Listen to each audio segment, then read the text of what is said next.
अगला जो मुद्दा रहेगा हमारा बच्चों एडमिनिस्ट्रेटिव ट्रिब्यूनल का रहेगा, लेकिन एडमिनिस्ट्रेटिव ट्रिब्यूनल को समझने से पहले इसमें हम एनसीएलटी एनसीएलटी की बात करेंगे। पहले मैं आपको कुछ फैक्ट डिस्कस कर देता हूं, ये ट्रिब्यूनल्स की जरूरत क्यों पड़ी। जब हमारे पास सेशन कोर्ट थे, कोर्ट ऑफ सेशन थे, हमारे पास हाई कोर्ट है, हमारे पास सुप्रीम कोर्ट है, मतलब हम कह सकते हैं एक बार डिस्ट्रिक्ट कोर्ट है हमारे पास, जो हमारे डिस्ट्रिक्ट कोर्ट्स हैं, और उसके बाद हमारे पास हाई कोर्ट है स्टेट के लिए, और हमारे पास सुप्रीम कोर्ट है। तो फिर अलग से ट्रिब्यूनल बनाने की जरूरत क्यों पड़ी, जरा लॉजिक समझाने का प्रयास करता हूं मैं आपसे। देखो, कंपनीज से रिलेटेड मुद्दों की बात करें, कंपनीज से रिलेटेड केसेस की बात करें, तो वहां पर होता क्या है कि बहुत सारे फंड का इन्वॉल्वमेंट होता है। जैसे 1-2 करोड़ के फंड का इन्वॉल्वमेंट होता है। मैंने कहा बेटा मैं आप लोगों के साथ क्या कर रहा हूं, बिजनेस कर रहा हूं, और जब मैं आप लोगों के साथ बिजनेस कर रहा हूं तो हो सकता है मैंने आपसे बहुत बड़ा फंड ले रखा हूं। मैंने आपके साथ एक जॉइंट वेंचर में एक बिजनेस स्टार्ट किया और आपसे बोला कि एक काम करो, मुझे कुछ अपने पर्सनल दूसरे बिजनेस के लिए लेट सपोज 100 करोड़ रुपीस की जरूरत है, और आप मेरे काफी क्लोज थे, आपने मुझे 100 करोड़ रुपीस दे भी दिए। मैंने उस पैसे को मैं वापस नहीं कर रहा हूं, प्रॉपर एग्रीमेंट वगैरह भी किया था, मैं नहीं मान रहा हूं। आप चले गए कोर्ट में, और कोर्ट का मतलब समझते हो ना, अगर नॉर्मल कोर्ट में अगर हम चले गए, इतने सारा प्रेशर होता है, इतना सारा बर्डन उनके ऊपर होता है कि एक केस में आज तारीख डाल दी तो पता नहीं 2-3-4 महीने बाद, 5 महीने बाद या 1 साल बाद नंबर आए अगली तारीख का। एक मूवी भी आई थी, दामिनी मूवी, बड़ी फेमस थी, एक डायलॉग भी उसमें सन्नी देओल का बड़ा फेमस था, तारीख पे तारीख और तारीख पे तारीख, और फाइनली मिलेगी फिर बस तारीख। तो लेट सपोज मैंने आपसे पैसे लिए, मैं उन्हें एंजॉय कर रहा हूं, और थोड़ा सा पैसे खिला करके फिर तारीख पे तारीख चलती रहती है। बात समझ पा रहे हो ना। तो जब ऐसा केसेस होता है, बड़े फंड, मैंने आपका ह्यूज फंड कहीं ना कहीं एक तरीके से गवर्न कर रखा है, और जो कोर्ट केस से आपको कुछ रिलीफ मिल नहीं पा रहा है क्योंकि वहां बर्डन ज्यादा है, वो बार बार तारीख दे देते हैं आपको। तो इन दैट पर्टिकुलर केसेस में जो कंसर्न्स हैं, जो कंपनीज हैं, जो संस्थाएं हैं, उनको बहुत बड़ी दिक्कतों का सामना करना पड़ जाया करता था। अब कैसे फाइनेंशियल रिलेटेड एस्पेक्ट, जो फाइनेंशियल एस्पेक्ट से रिलेटेड जो केसेस थे, या कह सकते हैं कि फंड से जुड़े केसेस थे, या बिजनेस से जुड़े केसेस थे, उन केसेस का जल्दी से जल्दी कैसे डिसीजन आए, इसके लिए एक अलग से मैकेनिज्म बनाया गया कि आप नॉर्मल कोर्ट में मत जाओ। स्पेशली जब कंपनीज के से रिलेटेड मुद्दे होते हैं तो उनको बताया गया कि आप नॉर्मल कोर्ट में मत जाओ, आप किसी सेशन कोर्ट में मत जाओ, क्योंकि वहां पर बहुत बर्डन होता है, वहां बहुत टाइम लगेगा, आप ट्रिब्यूनल्स में जाओ। कंपनी एक्ट में ट्रिब्यूनल्स बनाए गए, यहां पर उन सारे ट्रिब्यूनल्स के थ्रू केस को जल्दी से जल्दी सॉल्व किया जाता है। दैट मीन्स वो तारीख पर तारीख वाला सिस्टम यहां खत्म हो जाता है, या फास्टेस्ट मैनर में केस सॉल्व होते हैं। जैसे अगर किसी ने किसी के साथ फाइनेंशियली कोई लॉसेस भी पहुंचाए हैं या फाइनेंशियली कुछ धोखाधड़ी की है, तो उस पैसे की जल्दी से वापसी हो सकती है। तो हमने यहां बात किया बेटा ट्रिब्यूनल्स का कंसेप्ट इंडिया में क्यों आया। इन्हें बोला जाता है क्वासी जुडिशियल बॉडीज। ये 100% जुडिशियल बॉडीज नहीं है। क्वासी जुडिशियल बॉडीज क्यों है कि एक नए मैकेनिज्म के थ्रू एक स्पेशल पर्पज से लाई गई हैं। बात क्लियर। हमारी नॉर्मल जुडिशियल बॉडीज की बात करें तो नॉर्मल सेशन कोर्ट रहेंगे, जो डिस्ट्रिक्ट कोर्ट जिन्हें बोला जाता है, उसमें भी मजिस्ट्रेट होते हैं, first class magistrate, second class magistrate. तो इस तरीके से डिस्ट्रिक्ट लेवल पर कोर्ट होते हैं, फिर हाई कोर्ट होते हैं, फिर उसके बाद सुप्रीम कोर्ट। ये हमारा नॉर्मल मैकेनिज्म है। लेकिन अब जब हम क्वासी जुडिशियल बॉडीज की बात करते हैं तो क्वासी जुडिशियल बॉडीज में हमारी डिफरेंट आ जाती है, एनसीएलटी, एनसीएलटी वगैरह, ये सारे केसेस हमारे यहाँ पर आ जाते हैं। तो एडमिनिस्ट्रेटिव ट्रिब्यूनल्स की हमने बात करनी है, क्यों इस मैकेनिज्म को लेके आए, पर्पज मैंने आपको समझा दिया। अब देख लेते हैं ये ट्रिब्यूनल्स में हमें यहाँ पर नया क्या पढ़ने को मिलता है। The enactment of administrative tribunal act 1985 opened a new chapter in the sphere of administrating justice to the aggrieved government servant. That means 1985 में, जो कि अग्रीव्ड गवर्नमेंट सर्वेंट का मतलब है जो गवर्नमेंट सर्वेंट जो पीड़ित हुआ करते थे, उनको जस्टिस दिलाने के लिए कहीं ना कहीं ये एडमिनिस्ट्रेटिव ट्रिब्यूनल का कंसेप्ट स्टार्ट हुआ। Administrative tribunals act own its origin to article 323A।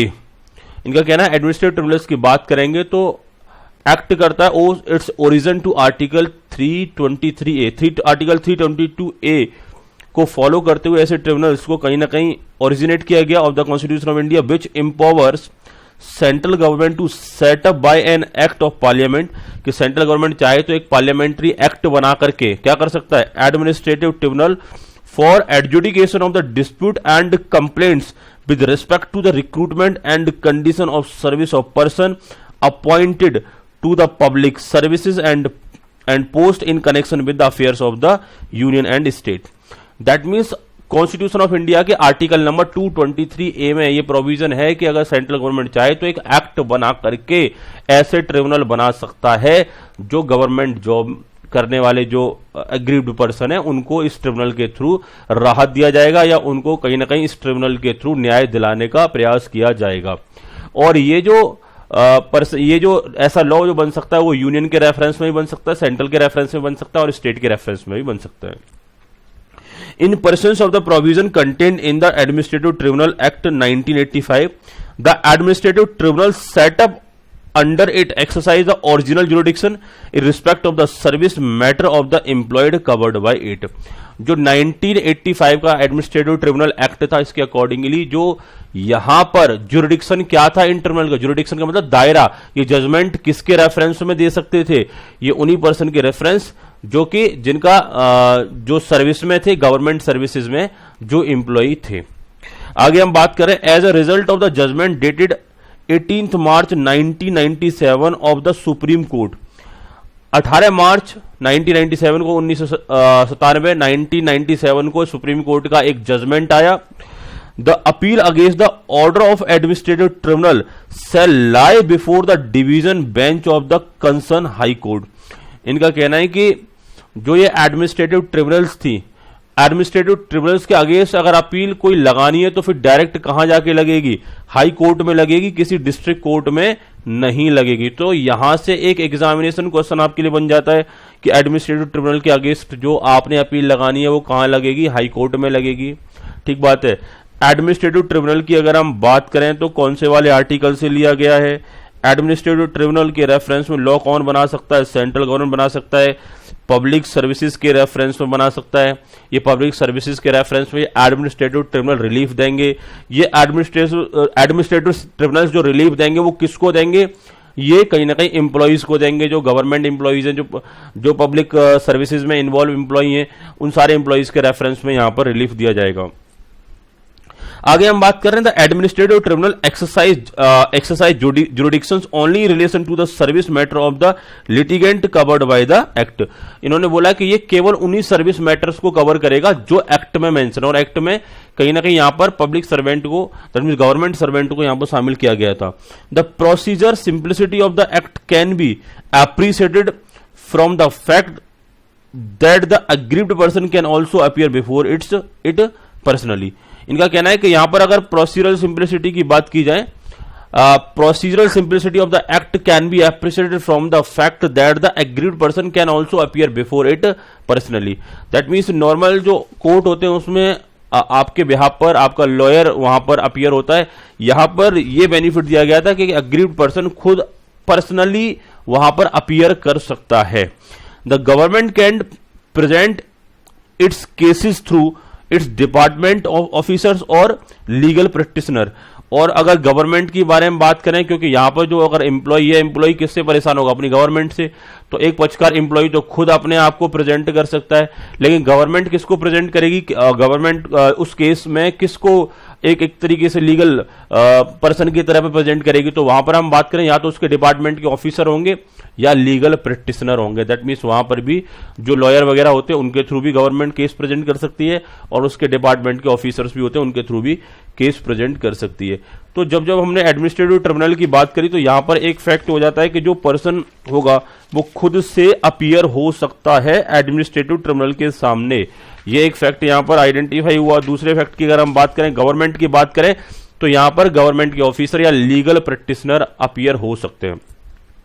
Thus, the objective of tribunal is to provide for the speedy and inexpensive justice for the litigant. That means हम यहाँ बात कर रहे हैं जो इसका मेन ऑब्जेक्टिव ट्रिब्यूनल का क्या रहा कि भाई जल्दी से जल्दी डिसीजन मिलता है और इनएक्सपेंसिव डिसीजन मिलता है। क्योंकि लंबा सारा कोई कोर्ट केस चल रहा है तो बहुत सारी लॉयर्स की फीस हो जाती है, आने जाने के खर्चे हो जाते हैं, बहुत सारी दिक्कत होती है, और जो पैसा रोका पड़ा है उसमें भी दिक्कत रहती है। तो यहां पर अगर हम बात करेंगे तो यहां जल्दी से जल्दी हमको डिसीजन मिलेगा, स्पीडी डिसीजन मिलेगा और इनएक्सपेंसिव जस्टिस रहेगा। यहां न्याय के लिए बहुत ज्यादा पैसे खर्च करने की जरूरत नहीं है, क्योंकि पर्सन खुद ब खुद खुद जाकर के वहां अपने आप को रिप्रेजेंट कर रहा है।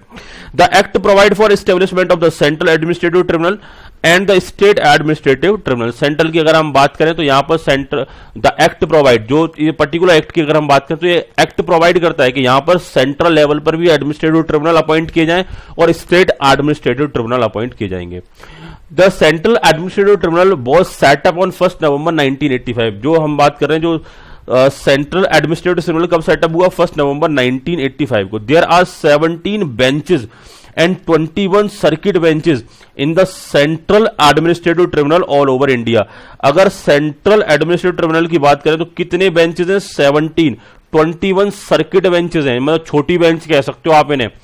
17 मेन बेंचेस रहेंगी। बेंचेस का मतलब क्या है कि जो हमारी सेंट्रल एडमिनिस्ट्रेटिव ट्रिब्यूनल है, अब मान के चलो उसे हमने एक एग्जांपल लेते हैं कि उसे हमने दिल्ली में सेटअप कर दिया और कोई केरला का पर्सन है, बार बार दिल्ली चक्कर लगाएगा क्या? तो उसके नजदीकी कहीं वो सेंट्रल एडमिनिस्ट्रेटिव ट्रिब्यूनल होना चाहिए ना। अब एक की ट्रिब्यूनल के जब अलग अलग बेंचेस वहां पर मेंटेन कर दिए जाते हैं, जैसे आपने केरला में ही रह करके वहीं की सेंट्रल एडमिनिस्ट्रेटिव ट्रिब्यूनल में आपने अपना केस प्रेजेंट कर दिया, तो इस कह सकते हैं आपका आना जाना थोड़ा आसान हो जाएगा और ये एज्यूम किया जाएगा कि आपका केस मेन सेंट्रल बेंच में ही चल रहा है। ठीक है, तो यहां पर हमने बात की बेंचेस, यानी कि जगह जगह पर्संस को थोड़ा रिलैक्सेशन मिल जाए, बहुत ज्यादा ट्रैवल ना करना पड़े। और 21 सर्किट बेंचेस यानी कि और स्मॉलर लेवल पे जो बेंच रहेंगे उन्हें क्या बोला जाएगा? Circuit benches. आगे हम बात कर रहे हैं in addition to the ministries and the department of the central government, the government of India has notified about 214 organization under the section 14(2) of the Administrative Tribunal Act 1985 to bring them within the jurisdiction of the Central Administrative Tribunals from time to time। तो government ने यहां पर later on notify किया कि 214 organisation और हैं जिनको हम सेंट्रल एडमिनिस्ट्रेटिव ट्रिब्यूनल की कैटेगरी में लेके आएंगे। In addition the central administrative tribunal principal bench is dealing with the matter of the government of national capital territory of Delhi. इनका कहना है कि जो हमारा जो सेंट्रल एडमिनिस्ट्रेटिव ट्रिब्यूनल का जो प्रिंसिपल बेंच है, जो मेन बेंच है, वो कहां पर है? दिल्ली में है। और ये किस मैटर को डील करता है? Matter of the government of national capital territory of Delhi. तो ये जो शुरुआत हुई इस एक्ट के थ्रू, कहीं ना कहीं हमने यहां पर बात किया कि यहां पर जो गवर्नमेंट एम्प्लॉय से रिलेटेड मुद्दे यहां पर डील किए जा रहे थे, यहां पर्सन अपने आप को खुद भी अपीयर कर सकता है। बात क्लियर? गवर्नमेंट की तरफ से या तो कोई लीगल प्रैक्टिशनर होगा या गवर्नमेंट के ऑफिसर्स होंगे। जो क्वेश्चन बन सकते हैं कि सेंट्रल अपील ट्रिब्यूनल कब सेटअप हुआ? 1 नवंबर 1985। कितने बेंचेस हैं? 17 बेंचेस हैं, 21 सर्किट बेंचेस हैं। मेन जो प्रिंसिपल बेंच है वो कहां पर है? दिल्ली में। वो दिल्ली से रिलेटेड मुद्दों को देखती है। साथ ही साथ फायदा क्या है इसका? स्पीडी और इनएक्सपेंसिव जस्टिस मिल जाता है यहां पर। ये सारे मुद्दे हमें यहां देखने को मिले। क्लियर हुआ बेटा? अब मैं आगे बात करूंगा इसी तर्ज पर आगे जाकर के national company law tribunal establish किए गए, क्योंकि आपको एक बार एडमिनिस्ट्रेटिव ट्रिब्यूनल का एक्सपीरियंस मिल गया, तो अब नए नए ट्रिब्यूनल्स आप एड ऑन करते चले गए। तो नेशनल कंपनी लॉ ट्रिब्यूनल की मैं बात कर लेता हूं। तो the central government has constituted national company law tribunal, NCLT. इन्हें क्या बोला जाता है? NCLT, national company law tribunal, under the section 408 of the companies act 2013। अब ये जो एनसीएलटी बनाए गए वो कंपनी एक्ट के अकॉर्डिंगली बनाए गए, कंपनी एक्ट में बनाए गए। कंपनी एक्ट 2013 18 ऑफ द 2013, ये जो कंपनी एक्ट 2013 है 2013 में 18 में कहीं ना कहीं एक्ट था, विद इफेक्ट फ्रॉम 1 जून 2016। और ये जो कंपनी एक्ट 2013 ये एप्लीकेबल कब से हुआ? दैट मीन्स ये जो कंपनी एक्ट 2013 में जो ये एनसीएलटी बनाया गया, नेशनल कंपनी लॉ ट्रिब्यूनल जो बनाया गया, ये इफेक्टिव कब से हुआ? 1 जून 2016 से। देखो बेटा, कंपनी लॉ 2013 जो कंपनी एक्ट 2013 आया था उसके कुछ प्रोविजन एप्लीकेबल हो गए थे 2013 से, और जो हम बात कर रहे हैं नेशनल कंपनी लॉ जो ट्रिब्यूनल है, एनसीएलटी का जो प्रोविजन है वो 1 जून 2016 से एप्लीकेबल हुआ। आगे हम बात करेंगे in the first phase of the ministry of corporate affairs. In the first phase of ministry of corporate affairs have set up 11 benches, 1 principal bench at new Delhi, that means NCLT की principal bench कहां पर है? New Delhi में। And 10 benches at new Delhi, Ahmedabad, Allahabad, Bengaluru, Chandigarh, Chennai, Guwahati, Hyderabad, Kolkata और Mumbai. That means NCLT की भी principal bench की अगर हम बात करें तो दिल्ली में है, और बाकी इसके अलावा कितनी बेंचेस हैं? 10 बेंचेस हैं जो कि डिफरेंट डिफरेंट सिटीज में आपको मिल जाएंगी। These benches will be headed by the president and 16 judicial member and 9 technical member at the different locations। इनका कहना है कि ये जो बेंचेज हैं, ये जो इनके जो हेड होते हैं वो कौन होते हैं? प्रेसिडेंट होते हैं, बेंच का प्रेसिडेंट होगा, साथ ही 16 जुडिशियल मेंबर उसमें होते हैं और 9 टेक्निकल मेंबर्स होंगे डिफरेंट डिफरेंट लोकेशंस पर। सेम वे हमने बात की अभी नेशनल कंपनी लॉ ट्रिब्यूनल की बात करी थी, एनसीएलटी, और अब हम बात कर रहे हैं national company law appellate tribunal, NCLAT. NCLT में आप केस लेके जाओगे प्राइमरली अगर कंपनी से जुड़ा हुआ केस है तो, और एनसीएलटी के में आपको लगता है कि आपके साथ न्याय नहीं हुआ, बेंच ने आपको अच्छे से न्याय नहीं दिया है, तो फिर आप फर्दर उसके अगेंस्ट भी जाकर कहां पर अपील लगा सकते हो? National company law appellate tribunal में। यहां पर अपील लगाई जाएगी किसकी अगेंस्ट? एनसीएलटी के अगेंस्ट, कि एनसीएलटी ने हमारे साथ न्याय नहीं किया। बात क्लियर? तो जल्दी से आपका केस डिस्पोज ऑफ हो जाएगा एनसीएलटी में, फिर एनसीएलटी में भी जल्दी से आपका केस कहीं ना कहीं यहां पर डिसॉल्व हो जाएगा। आपको नॉर्मल जुडिशरी सिस्टम के थ्रू जाना नहीं पड़ेगा। सबसे बड़ी बात बीइंग अ कंपनी सेक्रेटरी आपके लिए बता देता हूं गुड न्यूज, कि जो एनसीएलटी और एनसीएलएटी में जो जाने का राइट होता है, वैसे हमारे सारे कोर्ट में जाने का राइट लॉयर्स को रहता है, लेकिन बीइंग अ कंपनी सेक्रेटरी आप अपने क्लाइंट को एनसीएलटी या एनसीएलएटी में रिप्रेजेंट कर सकते हैं। Company secretary as a lawyer यहां पर एनसीएलटी एनसीएलएटी में जा सकता है, जो आपके मेन स्कोप में आता है, क्योंकि लॉ कंपनी लॉ पर कमांड आपको बहुत ज्यादा होता है, एक नॉर्मल लॉयर से बहुत ज्यादा कमांड होता है। उस दौरान आप अपनी प्रैक्टिस को और अच्छा करो, अपनी लॉ पर और कमांड बेटर बनाओ, तो एनसीएलटी और एनसीएलएटी के जो फाइनेंशियल केसेस होते हैं जिनमें काफी हायर फीस आपको मिलता है, वहां पर आपको जाने का पूरा अपॉर्चुनिटी है। यहां पर आपको जाना अलाउड है, परमिटेड है एकदम।